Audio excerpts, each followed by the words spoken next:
تمام كده اقفل. انت قلت كام سعره؟ 250. ماشي يا فعلا محشور جوه، انا هعالجها هنا 250 اهم. حبيبي صباحك زي العسل اللي العسل. محشور جوه بقى انا هشيله. مفيش حاجه يابا جوه. الله، ده ده في فلوس جوه الفلوس ثواني كده. بتاعتي يابا. تعالى يابا، خد يابا. خد ده يا 1000 حبيبي. جنيه. خد يابا.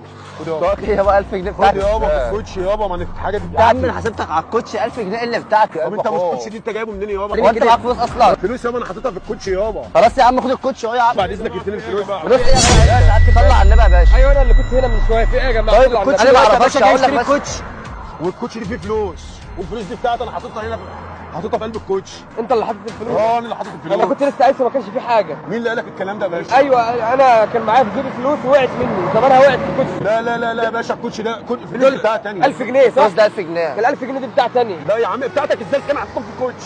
يعني يا باشا الفلوس دي بتاعتك؟ اه بتاعتي. كام بقى؟ 1000 جنيه. طيب الفلوس دي يا باشا 2000 جنيه.